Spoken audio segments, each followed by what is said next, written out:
The Galactic Council had witnessed wars that shattered empires. It had watched stars burn. It had ordered the extinction of entire species. But nothing in its 10,000-year history had prepared it for the report now displayed above the chamber floor. The emergency chamber beneath the capital world of Asterion Prime was silent. That alone was unnatural. Normally the room buzzed with arguments, accusations, and political maneuvering. Today, 72 representatives from across known space stared at the giant holographic display without speaking. A fleet marker flashed red. Then another. Then another. Until 7 red symbols covered the tactical map. Fleet Commander Theros stood beneath the projection. His scales had faded with age, and the medals across his uniform represented victories spanning 4 centuries. He had never lost a battle. Today he looked exhausted. "Run the recording again," he ordered. The technician hesitated. "Commander, this is the 9th review." "Run it." The footage restarted. A lonely star system appeared above the chamber. No inhabited planets. No strategic value. No trade routes. Just empty space. The perfect place for a routine interception. The target vessel appeared at the edge of the system. Small. Unregistered. Unknown. The ship had crossed Imperial territory without transmitting identification. When challenged, it had responded with a single message. The translation appeared on screen. "We are returning home. We have no hostile intent. Do not interfere." Several council members shifted uncomfortably. Everyone knew what happened next. Imperial protocol was clear. Unknown ships were inspected. Refusal meant detention. Resistance meant destruction. Simple. Predictable. Routine. At least it had been routine. Until now. The fleet moved into formation. 7 warships. 1 cruiser. 2 destroyers. 4 heavy escorts. Enough firepower to overwhelm almost any threat in known space. The cruiser transmitted a final warning. The unknown vessel did not respond. Instead it turned. Commander Theros paused the recording. Even now the image felt wrong. The vessel looked unlike any ship in the galactic registry. Its design lacked the elegant curves favored by most civilizations. It looked functional. Practical. Built by engineers who cared only whether something worked, not whether it looked impressive. "Continue," Theros said quietly. The footage resumed. The Imperial fleet fired first. Bright streams of plasma crossed the darkness. Missiles followed. Enough firepower to vaporize a small moon. The unknown ship moved. Gasps spread through the chamber. Every time they watched this section, the reaction was the same. The vessel shouldn't have been able to move like that. Not at its size. Not at its mass. The laws of physics said such a maneuver was impossible. Yet the ship twisted through the barrage effortlessly. Every shot missed. Then it fired. The cruiser exploded. Not damaged. Not crippled. Exploded.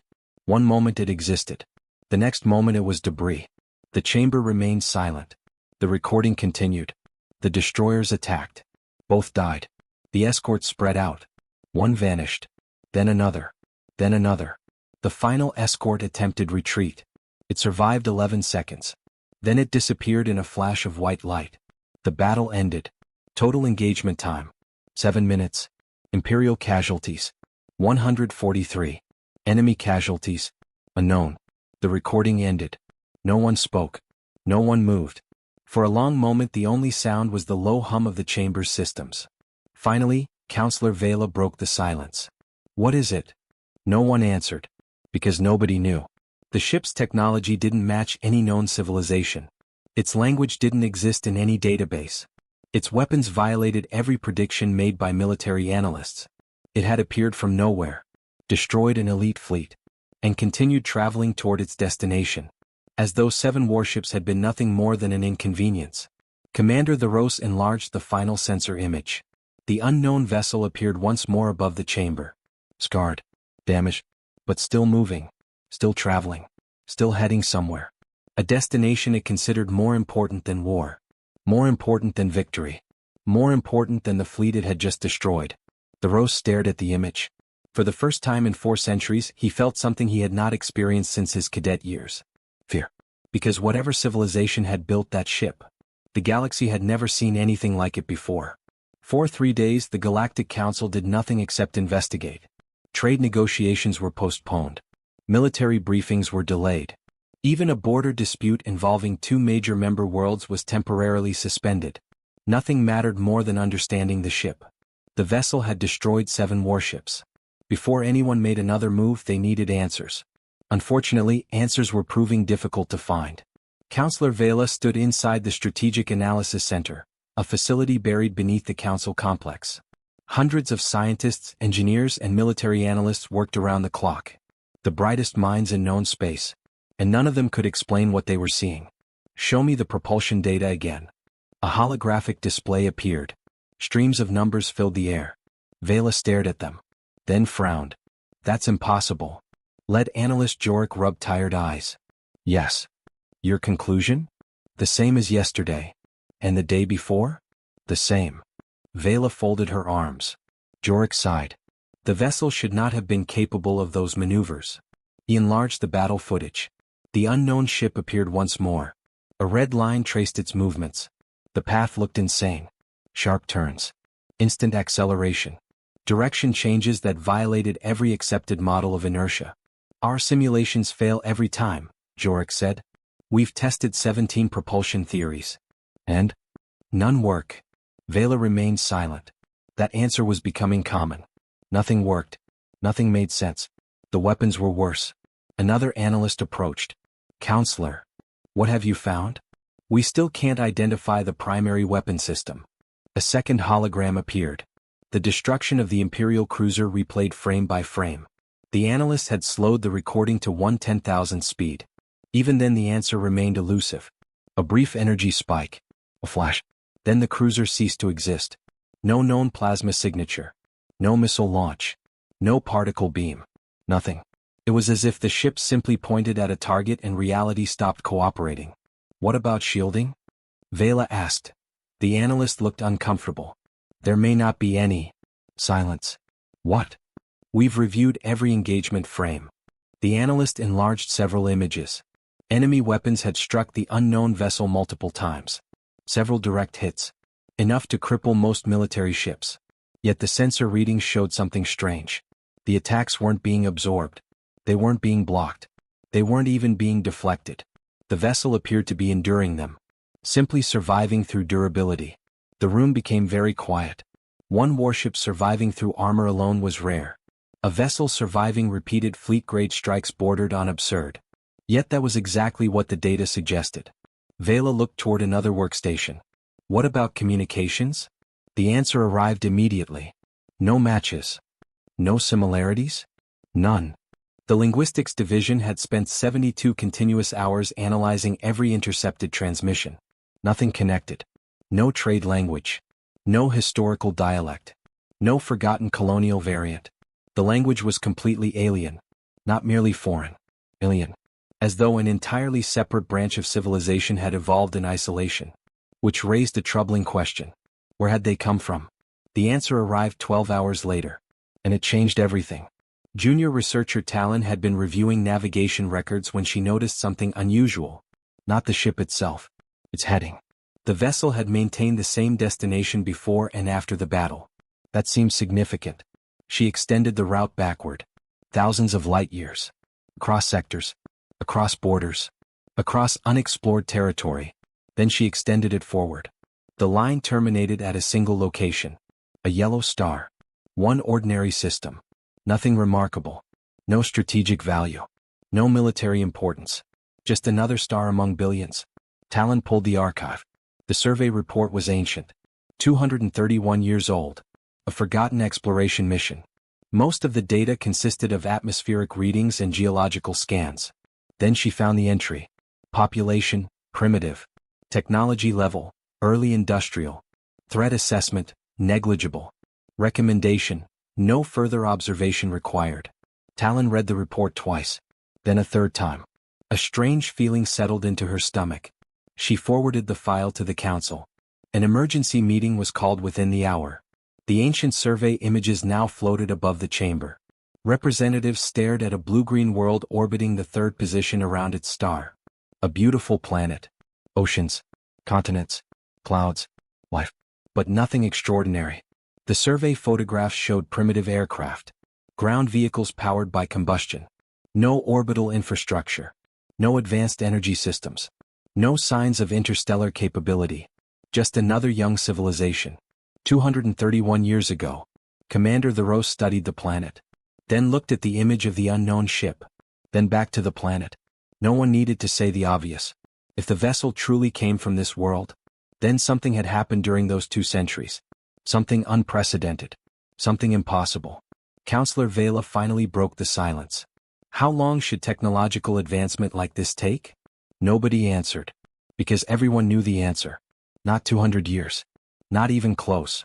The fastest civilization in recorded galactic history had required nearly 6 centuries to achieve comparable progress. This species had apparently done it in less than half that time. Commander Thoreau stared at the rotating world. For the second time in a week he felt fear. Not because he knew what they were facing, but because he didn't. And every new answer only made the mystery bigger. The star had no name. Not officially. It existed in the archives as Survey System 881 Kappa. One entry among millions. A forgotten point of light catalogued centuries ago and never examined again.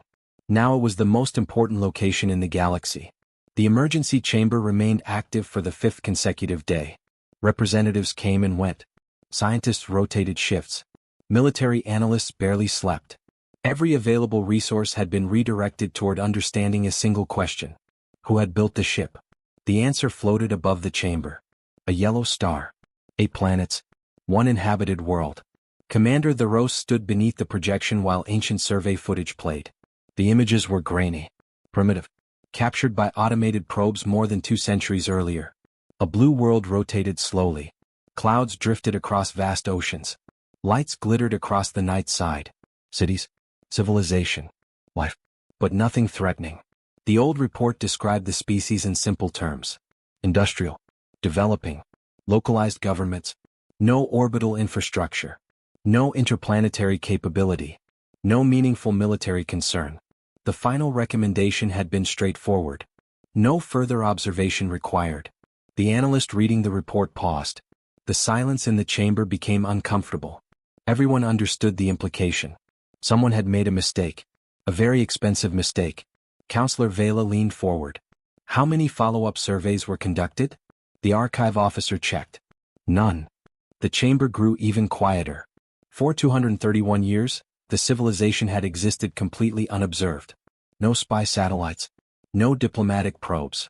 No listening stations. Nothing. They had simply vanished from galactic awareness.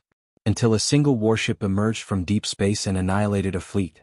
Commander Thoreau stared at the rotating planet. The numbers bothered him. The timeline bothered him. Everything about this bothered him. Show technological projections. The AI complied. Graphs appeared. Historical development curves from thousands of civilizations. Most followed predictable patterns.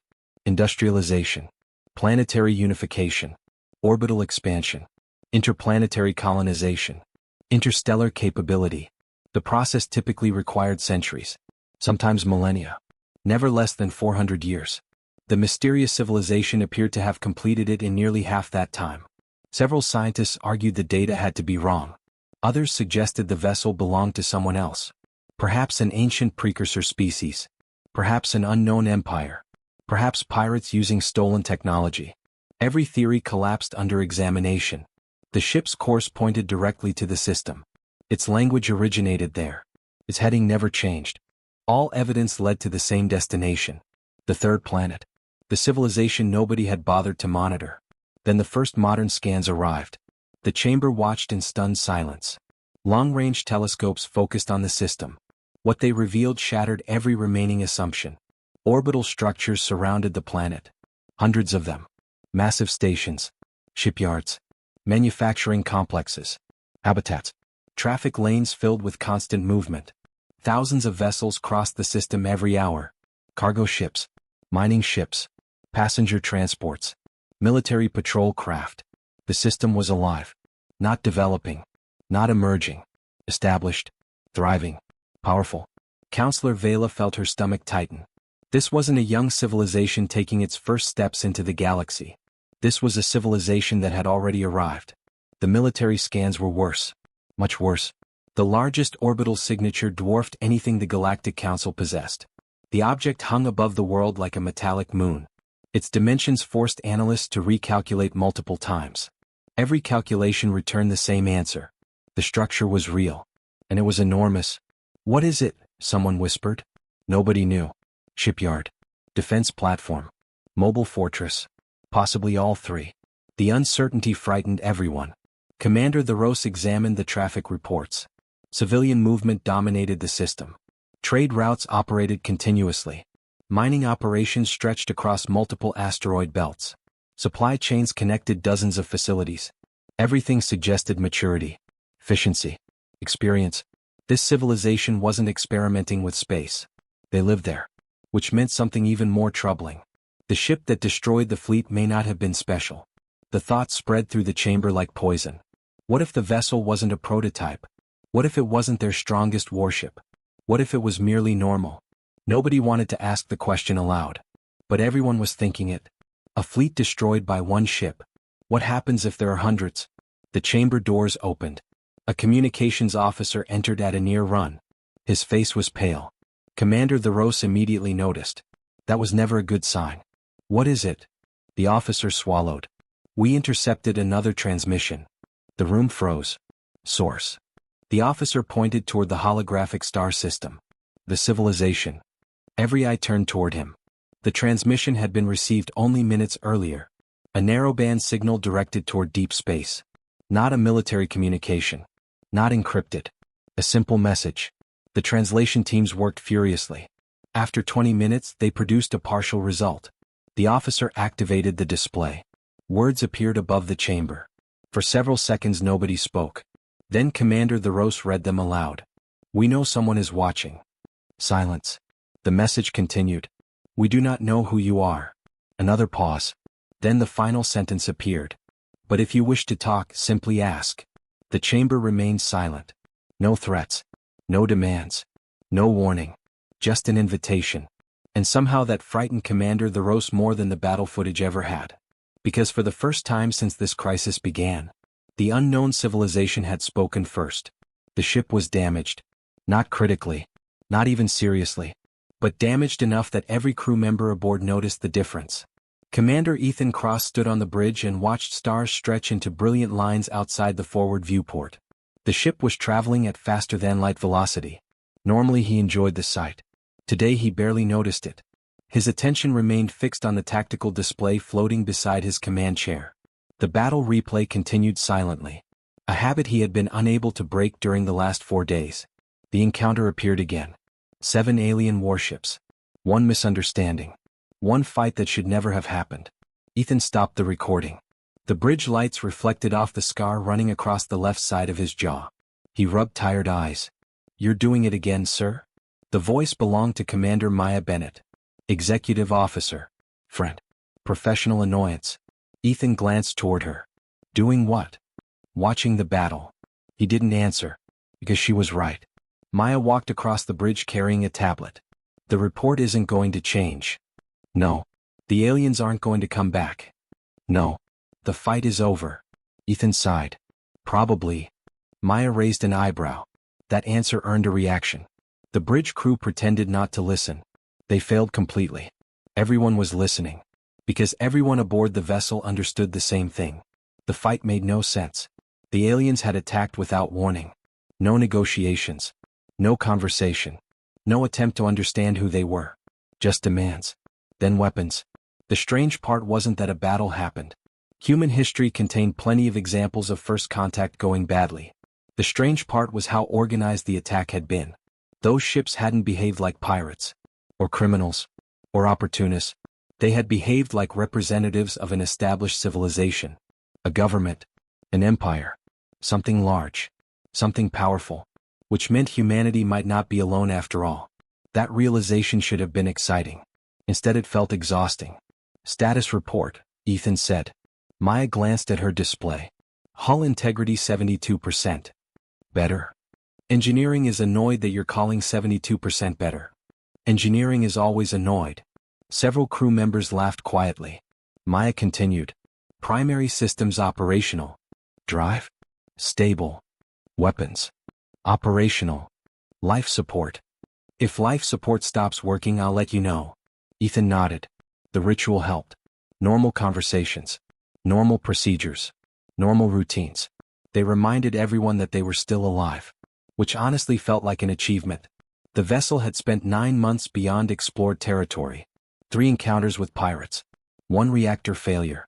A mining station evacuation. A colony rescue operation. And now first contact with an alien civilization that apparently preferred asking questions with warships.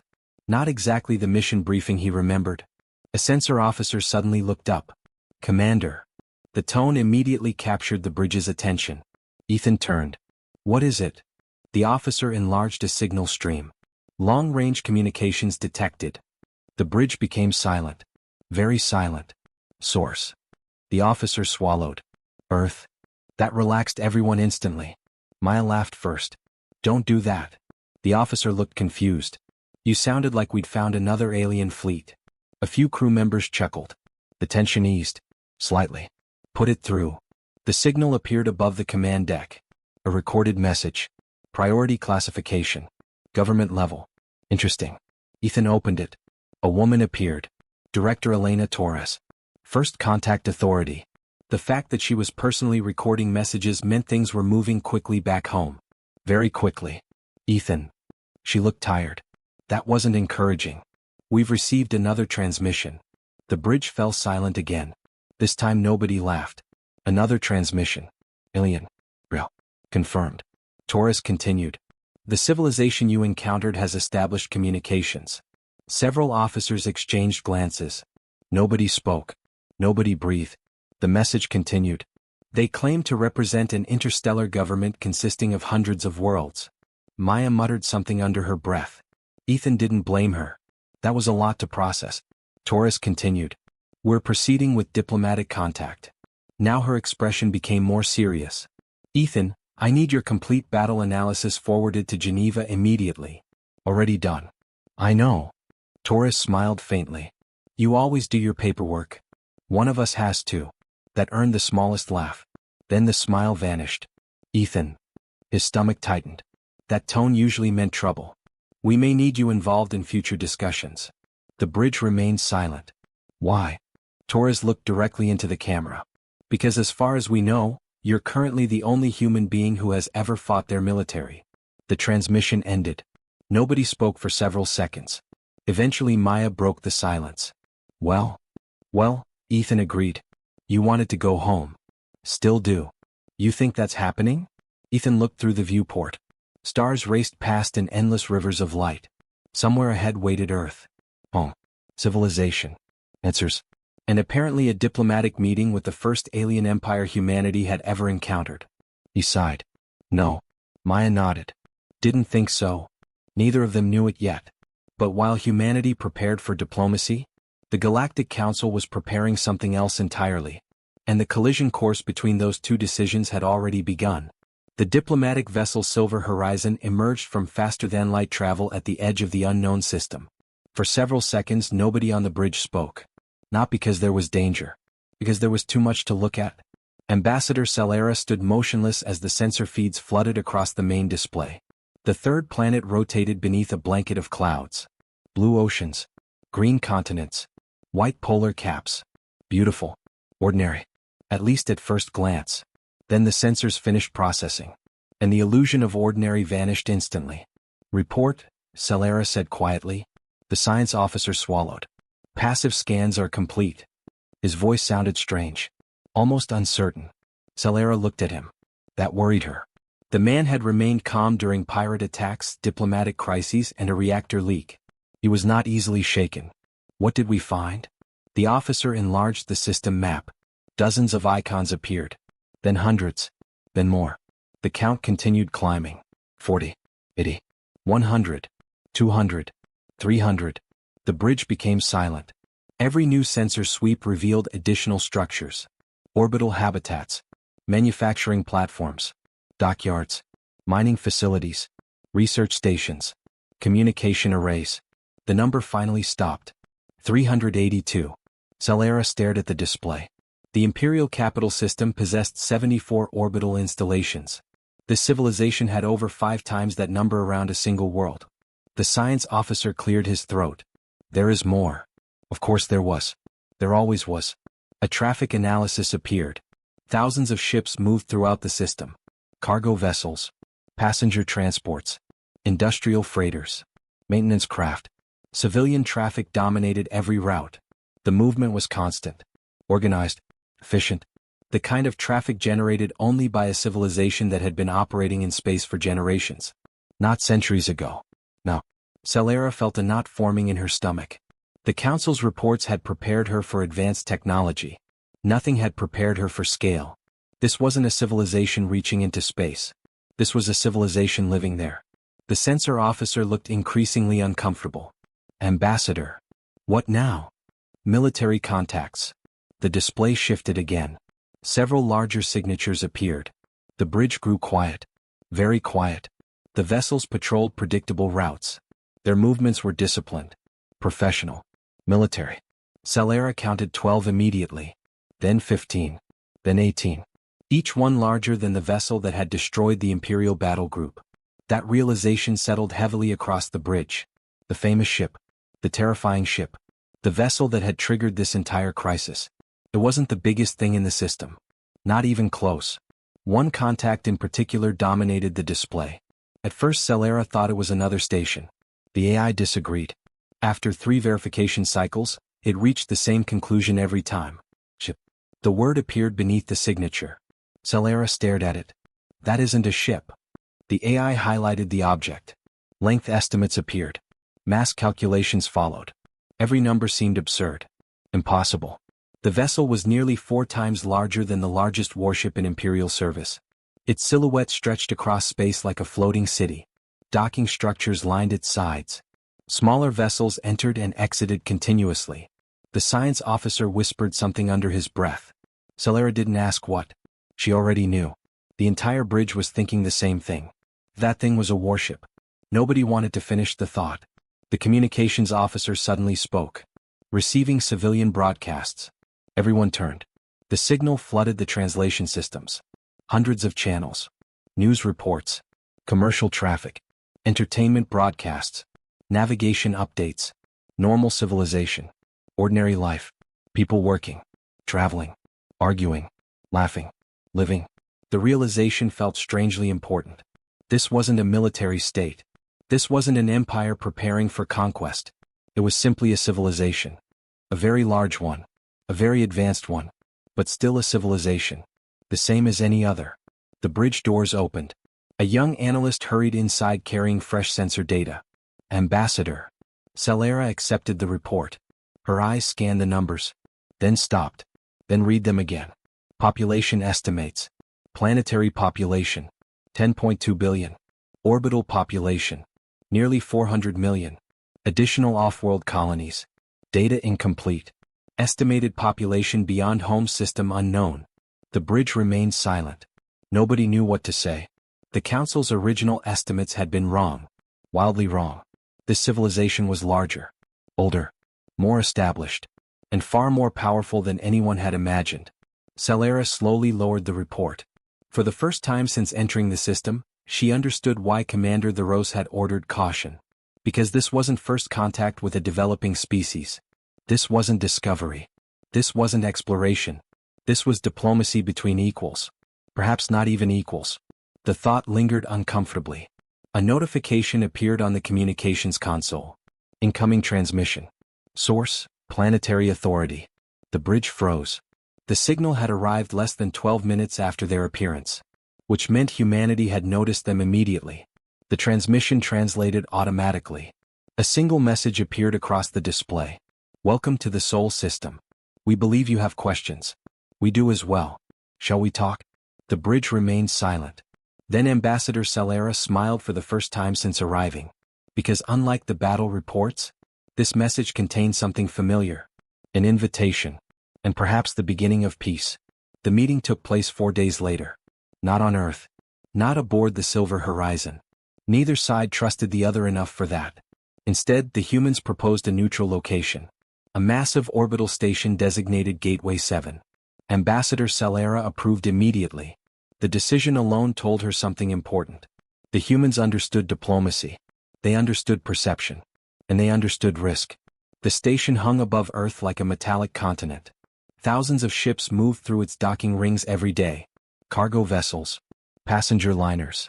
Military patrol craft. The constant flow never stopped. Celera watched through the viewport as the shuttle approached. Any signs of military activity? She asked. Her first officer checked the sensors. None. Hidden assets?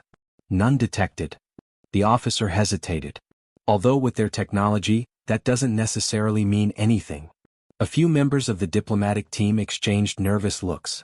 Nobody argued. The shuttle docked. Minutes later the alien delegation entered the station. The first thing Celera noticed was the smell. Coffee. Machines. Recycled air. Human civilization had its own scent. The second thing she noticed was the people. Humans filled the corridors. Engineers. Pilots. Technicians. Dock workers.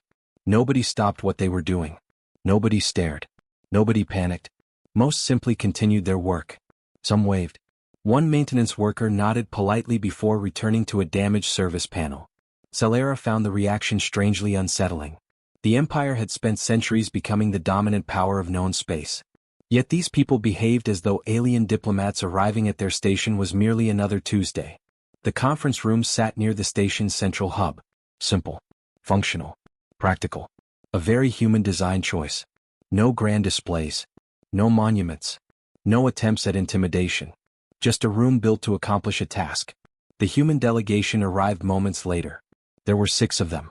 3 diplomats. 2 scientists. 1 military officer. The military officer immediately captured Celera's attention. Not because he was threatening. Because she recognized him. Commander Ethan Cross. The captain of the vessel that had destroyed the Imperial battle group. The room became slightly quieter. Both sides understood the significance of his presence. Nobody mentioned it. They didn't need to. The human lead diplomat extended a hand. My name is Director Elena Torres. Celera accepted the gesture. Their translators quickly explained its meaning. A greeting. A sign of trust. Interesting. Ambassador Celera. The introductions continued. Scientists met scientists. Linguists met linguists. For a brief moment the atmosphere almost felt relaxed. Then everyone sat down. Reality returned. Torres folded her hands. We appreciate your willingness to meet. The feeling is mutual. That part was true. The Empire desperately needed information. Torres nodded. Then perhaps we should begin with honesty. Several members of Celera's delegation exchanged looks. Honesty was rarely the first word used in diplomacy. Torres continued. Your government has questions about us. Yes. We have questions about you. Understandable. Torres glanced briefly toward Commander Cross. Then back. Let's start with the obvious one. The room became very quiet. Why did your fleet attack our ship? No accusation. No anger. Just a question. Direct. Professional. The simplicity of it made the room uncomfortable. Celera answered carefully. She explained Imperial border protocols. Registration requirements. Inspection procedures. The chain of decisions that had led to the confrontation. She omitted nothing. By the time she finished, the room remained silent. Torres considered the explanation. So the attack wasn't personal. No. It was procedure. Yes. Commander Cross finally spoke. His voice was calm. Almost tired. Your procedures killed 143 of your own people. Nobody responded immediately. Because he wasn't wrong. Torres shifted the conversation before the silence became dangerous. Let's discuss something else. A holographic star map appeared above the table. The Sol system. Human colonies. Exploration routes. Commercial traffic. The display contained far more information than Celera expected. Her eyes narrowed. You're showing us this voluntarily? Yes. Why? Torres smiled faintly. Because trust isn't built with speeches. The room remained silent. Torres continued. It's built by sharing information before someone demands it. Another star map appeared. Human settlements. Research stations. Trade corridors. Exploration fleets. Everything displayed openly. The Empire would never have revealed so much during an initial negotiation. Yet the humans seemed entirely comfortable doing it. Celera studied the information carefully. One realization became unavoidable. The humans weren't trying to impress them. That was the strange part. This wasn't boasting. This wasn't intimidation. They were simply treating transparency as normal. Which somehow made it more convincing. The meeting continued for hours. Questions. Answers. Clarifications. Explanations. Neither side gained complete understanding. But both sides learned something important. The Empire learned humanity was not reckless. Humanity learned the Empire was not evil. Then, near the end of the session, Director Torres asked a question that changed everything. What does your government actually want from us? The room became still. Celera thought carefully before answering. Finally she spoke. Understanding. Torres raised an eyebrow. Understanding? Yes. Celera met her gaze. For centuries our civilization believed it understood how intelligent species develop. She gestured toward the star map. Then we discovered humanity. Silence filled the room. You advanced faster than our models predict. You expanded farther than our surveys detected. You developed technologies we cannot explain. She paused. And frankly, Director Torres? For the first time all day the human delegation looked genuinely interested. Celera finished quietly. You frightened some very powerful people. The room became completely silent. Then, unexpectedly, Torres laughed. Not mockingly. Not arrogantly. Just honestly. And for reasons Celera couldn't explain. That reaction worried her far more than if the humans had issued a threat. The laughter lasted less than 2 seconds. But it changed the atmosphere of the room. Not because it was disrespectful. Because it was unexpected. Ambassador Celera had just admitted that powerful members of the Galactic Council feared humanity. She had expected concern. Perhaps curiosity. Maybe even satisfaction. She had not expected amusement. Director Torres composed herself almost immediately. My apologies. Celera studied her carefully. You find that funny? No. Torres folded her hands.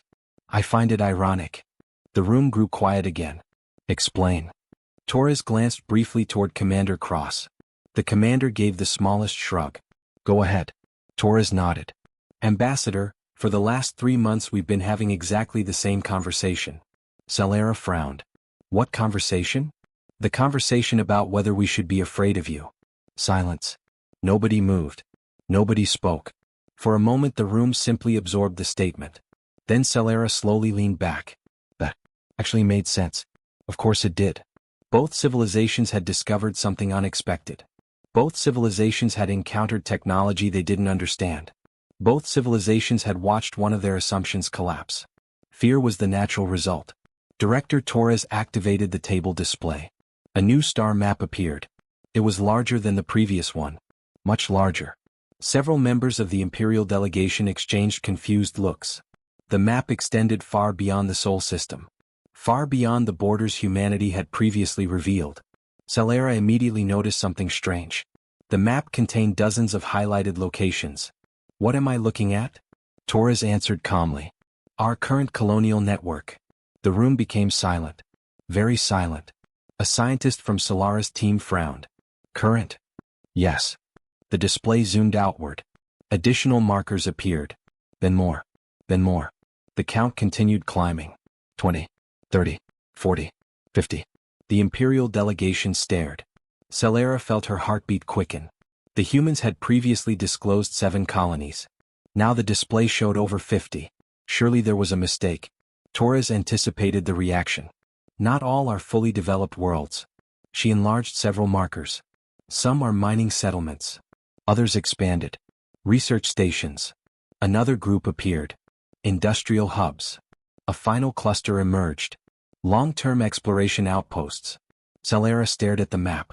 The implications were enormous. The Empire maintained hundreds of worlds. But it had grown over centuries through expansion, conquest, diplomacy, and integration. Humanity had apparently built this network in less than 300 years. That wasn't merely impressive. It bordered on absurd. One of the scientists finally found his voice. How did we miss all of these? Commander Cross answered before Torres could. Space is big. Several humans smiled. The Imperial delegation did not. Because unfortunately he was right. The galaxy was unimaginably vast. Even the Empire's survey systems covered only a fraction of it in detail. Torres changed the display again. This time the map focused on 4 specific colonies. Celera immediately recognized the locations. Her stomach tightened. The colonies sat inside territory claimed by the Galactic Council. Territory the Empire considered its own. Territory humanity had apparently occupied decades ago. Torres met her gaze. We discovered these worlds 63 years ago. Celera remained silent. We settled them 58 years ago. Still silent. We didn't ask permission because we didn't know anyone was there. No one argued. Because the statement was obviously true. The Empire itself hadn't realized humans existed. Expecting humanity to know about the Empire would have been ridiculous. The room remained quiet. Then Torres activated another display. This one shocked everyone. Ship positions, military assets, exploration fleets, patrol routes, deep space expeditions, all displayed openly. The Imperial delegation stared. This was military intelligence. Valuable military intelligence. And the humans were simply handing it over. Why? Celera asked quietly. Torres answered immediately. Because eventually you'll find out anyway. The simplicity of the answer caught everyone off guard. Commander Cross spoke. Trust works better when both sides stop pretending. The room fell silent again. Celera found herself studying him. The man had destroyed an Imperial fleet. Yet he spoke like someone discussing maintenance schedules. No threats. No arrogance. No posturing. Just certainty. And somehow that certainty felt more dangerous than any weapon. Then Torres delivered the revelation that truly changed everything. There is one more thing you should know. The room focused entirely on her. She enlarged the star map again. Far beyond the known colonies. Far beyond explored territory. Far beyond Imperial space. A single marker appeared. Then another. Then another. Exploration vessels. Deep space missions. Operating in regions the Empire had never surveyed. Regions nobody had surveyed. Celera stared. How far are those ships? Torres answered calmly. Approximately 8 months beyond your furthest known border. The room froze. 8 months. Not days. Not weeks. Months. The implication hit instantly. Humanity wasn't merely expanding. Humanity was already exploring beyond the edges of the known galaxy. The Empire had spent centuries believing itself to be the center of civilization. Now that belief suddenly felt very small. Very fragile. And for the first time since first contact began, Celera realized something important. The Empire had not discovered humanity. Humanity had simply allowed itself to be found. The debate lasted 11 days. 11 days of arguments. 11 days of reports. 11 days of senators trying to predict the future with incomplete information. By the end of it, nobody trusted anyone else's conclusions. The emergency chamber beneath Asterion Prime had become a battlefield of its own.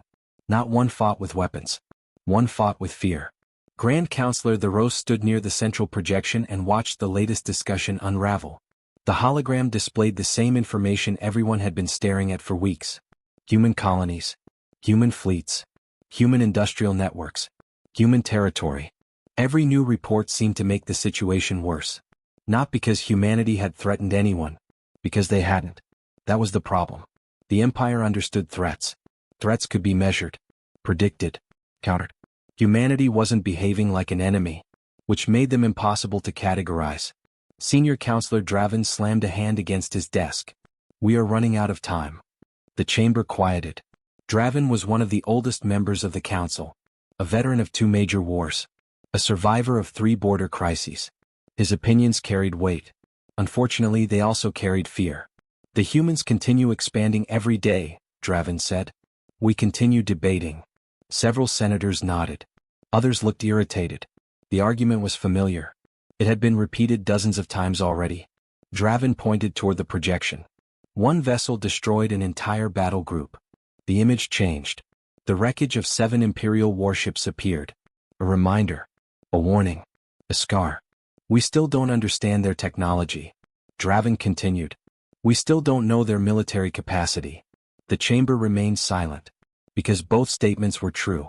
What happens if they decide we're a threat? Nobody answered.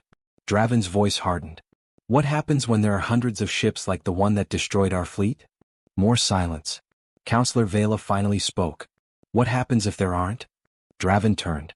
The two had spent nearly 2 weeks on opposite sides of every argument. We cannot gamble on optimism. And we cannot gamble on ignorance. The tension immediately returned. Theros closed his eyes briefly. The chamber was dividing. 2 factions had emerged. The first believed humanity represented an immediate danger.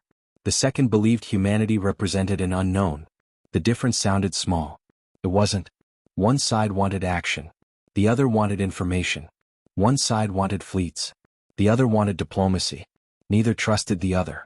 Draven activated a display. 4 stars appeared. Human colonies. All located inside Imperial territory. The room grew quiet. There. Draven pointed. A legal justification. Several senators exchanged looks. That phrase always meant trouble. The colonies violate Imperial territorial law. Draven continued. They occupy systems recognized as belonging to member worlds. Because they didn't know we existed, Vela replied. Draven ignored her. The law is clear. The display changed. Military routes appeared. Projected fleet movements. Operational timelines. Occupation plans. The chamber became very still. Theros felt his stomach tighten. Because now they weren't discussing possibilities. They were discussing operations. Real ones. Draven looked around the room. My proposal is simple. The fleet routes glowed red. Secure the colonies. A murmur spread through the chamber. Not destroy them. He emphasized the words carefully. Occupy them. The routes expanded. 6 battle groups. 42 ships. Simultaneous deployments. The operation would seize all 4 colonies before humanity could react. Then negotiations would continue from a position of strength. At least that was the theory. Counselor Vela stood immediately. No. The room quieted. No. Draven asked. No. Vela stepped toward the center of the chamber. Her voice remained calm, which somehow made it stronger. We know almost nothing about these people. We know enough. No. She pointed toward the image of the destroyed battle group. We thought we knew enough then. Silence. Nobody liked that reminder. Because she was right. Every confident prediction regarding humanity had already been wrong. Every assumption had collapsed. Every certainty had failed. Yet somehow some senators still wanted more certainty. Vela looked around the chamber. If we seize those colonies, what happens next? No answer. She nodded. Exactly. The silence deepened. Because nobody actually knew. Would humanity negotiate? Retaliate? Withdraw? Escalate? No model could predict it. No analyst could guarantee anything. The room had reached the most dangerous point possible.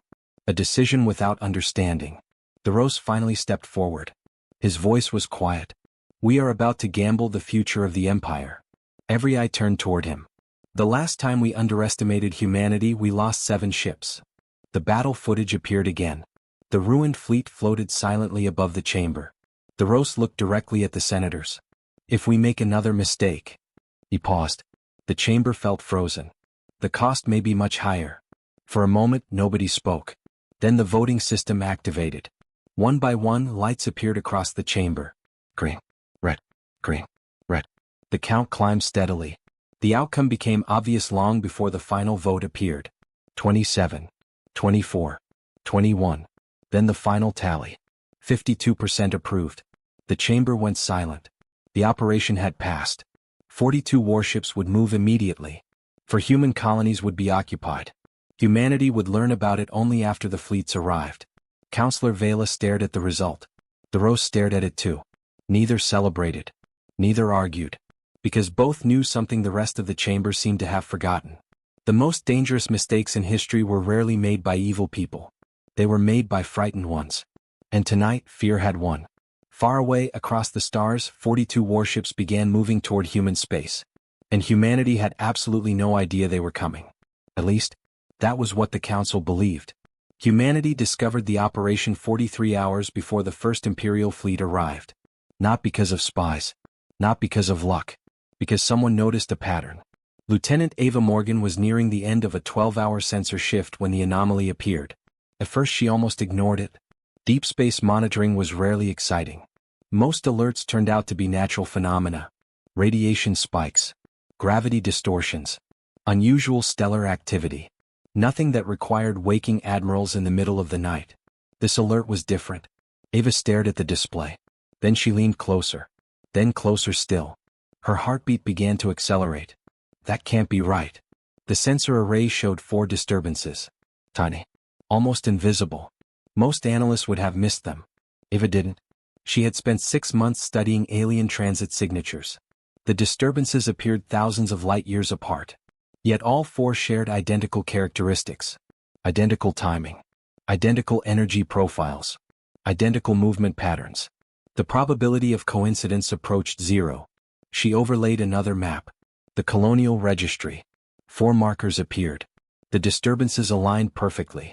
Directly on top of 4 human colonies. Ava sat very still. Then she hit the emergency alarm. Within 5 minutes the operations center was full. Within 10 minutes a general was present.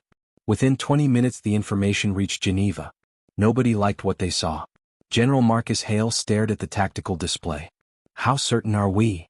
Ava answered immediately. 89%. The general frowned.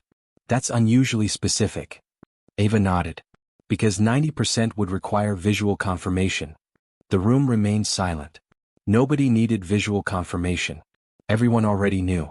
Large numbers of alien vessels were moving toward human colonies. Simultaneously. The pattern was obvious. This wasn't exploration. It wasn't routine patrol activity. It was an operation. A coordinated one. The room doors opened. Director Elena Torres entered. She looked exhausted. Which wasn't surprising. Nobody in the First Contact Authority had slept properly for months. Torres approached the display. Her eyes narrowed immediately. 4 colonies. Yes. Arrival estimate? 43 hours. Torres stared at the screen. Nobody interrupted her. Finally she asked the question everyone was thinking. Does Ambassador Celera know? Silence. Nobody had an answer. That uncertainty bothered her more than the fleet movements. The Empire's diplomats had been honest. Transparent. Reasonable. Everything about their behavior suggested good faith. Yet 42 warships were currently moving toward civilian settlements. The contradiction was difficult to ignore. Another voice spoke. Commander Ethan Cross entered the room. Civilian clothes. Coffee in one hand. A look on his face that suggested he had already guessed the problem. Nobody bothered explaining. He took one look at the display. Then sighed. That's unfortunate. Several analysts stared at him. Ava blinked. Unfortunate? Cross pointed at the map. Those are civilians. Yes. Families. Yes. Scientists. Yes. Cross nodded. Then this is definitely unfortunate. The room remained silent. Director Torres studied him carefully. You seem remarkably calm. Cross took a sip of coffee. Panicking won't make the fleet disappear. Fair point. The room returned its attention to the display. General Hale activated another map. Human assets. Military positions. Available response forces. The picture wasn't encouraging. 3 military vessels within response range. 2 armed commercial escorts. 1 patrol cruiser. Against 42 alien warships. The numbers spoke for themselves. A younger officer swallowed. Those aren't good odds. Cross looked at the tactical display. Then looked at the officer. Depends. The room became quiet. Depends on what? Cross shrugged. What they're trying to do. Nobody answered. Because nobody actually knew. Occupation? Hostage-taking? Demonstration of force? Preparation for invasion? Every possibility remained on the table. Director Torres folded her arms. I need to know something. Cross looked at her. What? If you were planning this operation? The room focused entirely on her. What would you do next? Cross didn't answer immediately. He studied the map. Studied the fleet vectors. Studied the colony positions. Then he sighed again. The sigh somehow sounded tired. Not worried. Just tired. I wouldn't have done it. The room remained silent. Torres waited. Cross continued. If their goal is peace, this makes peace harder. He pointed at the colonies. If their goal is intimidation, this makes resistance more likely. Another point. The fleets. If their goal is leverage, they just taught us not to trust them. Nobody argued. Because every sentence sounded painfully reasonable. Cross looked toward the stars displayed on the tactical map. For several seconds he said nothing. Then finally. They're scared. The room froze. Ava frowned. What? The council. Cross pointed toward the approaching fleets. This isn't what confidence looks like. The silence deepened. Because suddenly everything made sense. The secrecy. The timing. The scale. Fear. Humanity frightened them. And frightened governments made mistakes. Director Torres stared at the approaching fleet markers. Slowly. Carefully. A decision formed. We're going to contact Ambassador Celera. Several officers immediately reacted. Director. No. She cut them off. If she knows about this, we need confirmation. Silence. If she doesn't know. Torres looked at the tactical display. Then she's being used. No one argued. Because deep down, everyone suspected exactly the same thing. Far beyond human space, 42 Imperial warships continued their advance. And for the first time since the operation began, the advantage of surprise was gone. Humanity knew they were coming. Ambassador Celera received Director Torres's message 17 hours before the Imperial fleets reached the colonies. She read it once, then again, then a third time. The message was short, direct, and devastating. We have detected large-scale fleet movements toward our colonies. Did you know about this? Nothing else. No accusations. No threats. No anger. Just a question. Celera stared at the screen for a long time. Then she closed her eyes. Because now she had her answer. Humanity had known. Of course they had known. The moment the Council approved the operation, the outcome had become inevitable. Not because humans were more intelligent. Not because they possessed magical technology. Because they paid attention. They observed. They prepared. And now they knew. Celera opened a secure channel to Asterion Prime. Grand Counselor Theros appeared moments later. One look at her face told him everything. They know. Yes. For several seconds neither spoke. Finally Theros sighed. The sound carried the weight of a man watching a disaster arrive exactly as predicted. How long? 17 hours before arrival. The old counselor nodded slowly. Better than I expected. Celera almost laughed. It wasn't funny. Yet somehow the response felt appropriate. The situation had passed beyond irony and entered inevitability. What do we do now? She asked. Theros looked tired. Older than she remembered. Pray. The transmission ended. The first Imperial battle group arrived at Colony Atlas precisely on schedule. Its commander expected confusion. Perhaps panic. Possibly resistance. What he did not expect was organization. The colony was waiting. Civilian traffic had already cleared the orbital zone. Emergency shelters were active. Communications arrays operated at full capacity. Every defensive system was online. The colony knew they were coming. The realization spread through the fleet instantly. Then something else appeared. A new contact. The sensor officer froze. Commander. What? The officer swallowed. His voice sounded strange. There is a ship. The commander frowned. One ship. Yes. Pause. Then. It just arrived. The tactical display enlarged. The vessel emerged from faster-than-light travel between the colony and the approaching fleet. Angular. Scarred. Familiar. The commander's blood ran cold. The persistent. The ship that had destroyed 7 warships. The ship that had started everything. Silence filled the bridge. The human vessel transmitted immediately. A communication channel opened. Commander Ethan Cross appeared on screen. His expression was calm. Professional. Almost exhausted. As though this entire situation had interrupted something important. Good afternoon. Nobody answered. Cross continued. We know why you're here.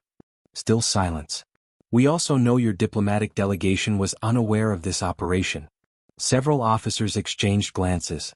Oh. The question didn't matter. Cross already continued. We are not interested in a war. The commander finally found his voice. Then stand aside. Cross looked genuinely disappointed. The expression lasted only a moment. Then it vanished. No. The single word settled heavily across the bridge. Not aggressive. Not emotional. Final. The commander straightened. You understand that this fleet has orders. Cross nodded. I do. Another pause. And you understand that we have ours. Silence. The commander looked at the tactical display. 1 human ship. 42 Imperial warships spread across 4 systems. The numbers were overwhelming. Yet something felt wrong. Terribly wrong. Because nobody aboard had forgotten Kappa system. Nobody had forgotten 7 destroyed ships. Nobody had forgotten 11 seconds. Cross leaned forward slightly. The movement was small. Yet somehow it captured everyone's attention. I'd like to offer an alternative. The commander hesitated. What alternative? Cross smiled faintly. The one where nobody dies. 3 hours later the entire operation collapsed. Not because humanity threatened the fleets. Not because humanity attacked. Because information arrived. Information the Council had never possessed. Human shipyards. Human industrial capacity. Human fleet strength. Human logistics. Human territory. The true numbers. Not estimates. Reality. The reports spread through the Imperial command structure like wildfire. Then panic. Then disbelief. Then silence. The Empire had assumed it was negotiating with a rising civilization, a regional power, an emerging state. It wasn't. Humanity possessed exploration fleets operating beyond known space, industrial networks larger than several member nations, colonies scattered across regions the Empire had never surveyed, and military capabilities nobody fully understood, not because humans hid them, because nobody had thought to ask. The realization changed everything. Within 6 hours, emergency sessions erupted across the Council. Within 12, the occupation order was suspended. Within 18, it was cancelled entirely. 42 warships reversed course. The crisis ended. Not with a battle. With a retreat. 3 months later, Ambassador Celera stood inside the Grand Assembly Chamber. The largest diplomatic gathering in Imperial history surrounded her. Representatives from hundreds of worlds filled the seats. Reporters crowded observation galleries. History was being written. Director Elena Torres stood across from her. Neither woman smiled. Not because they disliked each other. Because they understood the significance of the moment. The agreement floated above the chamber. Recognition. Sovereignty. Mutual borders. Trade. Non-aggression. Cooperation. The first treaty between humanity and the Galactic Empire. Celera activated her signature. Torres did the same. The agreement finalized. Applause erupted immediately. Thousands of voices. Thousands of worlds. Thousands of futures. For the first time in centuries, the Empire had encountered something genuinely new. Not a subject. Not a member state. Not a future province. An equal. Later, after the ceremony ended, Celera found Ethan Cross standing near an observation window overlooking the capital world. The commander looked exactly as he always did. Calm. Thoughtful. Tired. She joined him. For several minutes neither spoke. Eventually Celera broke the silence.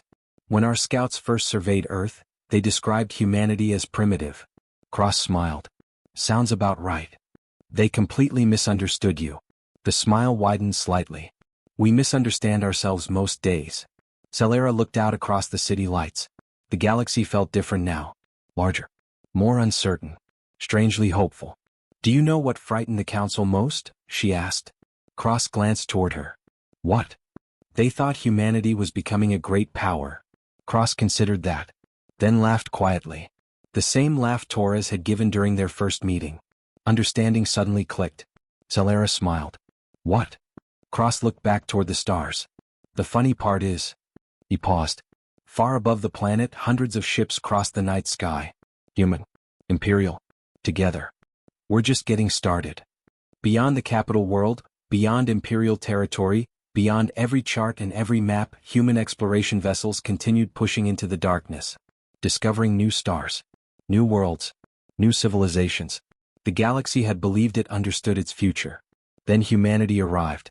And everything changed. Forever.